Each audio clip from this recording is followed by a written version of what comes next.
Hello বন্ধুরা, আসসালামু আলাইকুম। কেমন আছেন আপনারা? আশা করছি ভালো আছেন।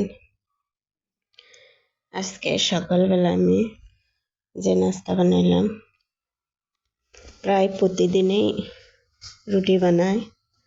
আজকে একটু সবজি খিচুড়ি বানাইলাম, তা আপনাদের সাথে শেয়ার করতেছি। সবজি খিচুড়ি আর ডিম ভাজি। তো যেভাবে আমি ডিম ভাজি আপনাদের কাছে সেভাবে শেয়ার করতেছি। জানি না কার কেমন লাগবে, যার যেমনই লাগুক কমেন্টে জানাবেন। প্রথমে কড়াইয়ে তেল দিয়ে তেলটি গরম হয়ে আসলে এদিকে ডিম,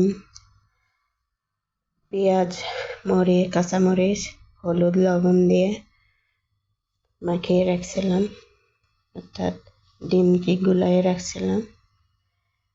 আজকে অবশ্য 3টি ডিম একসঙ্গে ভাজতেছে। আমরা বাসার সদস্য 4 জন, সেইভাবে পিস পিস করে ভাজবো। তো চামচ দিয়ে প্রথমে 1 চামচ ডিম কড়াইয়ে দিলাম।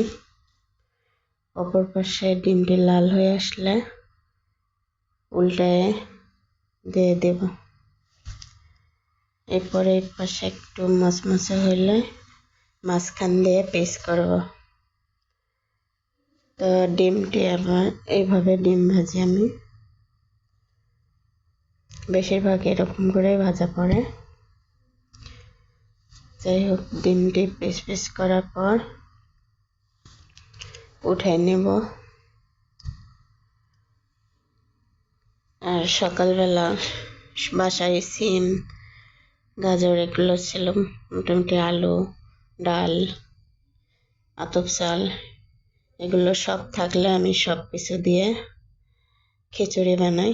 সবজি বাসায় থাকলে মনটা চায় যে খিচুড়ি বানাই, তাই একটু খিচুড়ি আজকে বানাইলাম। ভোরবেলা উঠে ফজরের নামাজ পড়ে ডিমটি হয়ে গেছে, পিসগুলো উঠাই নিব সব। এরপর একটু তেল দেওয়া লাগবে।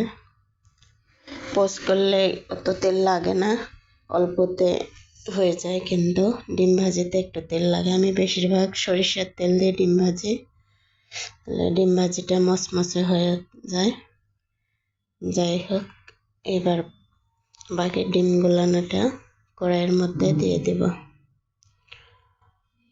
এটা হওয়ার পরে এটার দিকে ভাজা হবে। আমি আবার খিচুড়ি বসাইছি রাইস কুকারে। এটা ভাজা হতে হতে খিচুড়িও এদিকে হয়ে আসছে। আবার ডিম ভাজা গরম গরম ডিম ভাজা মচমচে থাকে। এই যে আমার খিচুড়ি হয়ে এসেছে। আপনাদের ভাইয়া অফিসে যাবে সকাল সকাল, জন্য তার প্লেটে উঠাই দিচ্ছি। খিচুড়ি আমি বেশিরভাগ নরম করেই রান্না করি, আমার কাছেও ভালো লাগে, বাসার সবাই সুন্দরভাবে খায়, এই জন্য এইভাবে বানাই। তো সকালবেলা ডিম ভাজি আর সবজি খিচুড়ি, এই হচ্ছে সে খিচুড়ি। এখানে 1 পিস ডিম ভাজি দেব, এক টুকরা লেবু দেব। এই হচ্ছে আজকের আমার সকালের নাস্তা। কেমন লেগেছে কমেন্টে সবাই জানিয়ে দেবেন। ভালো থাকবেন। আল্লাহ হাফেজ।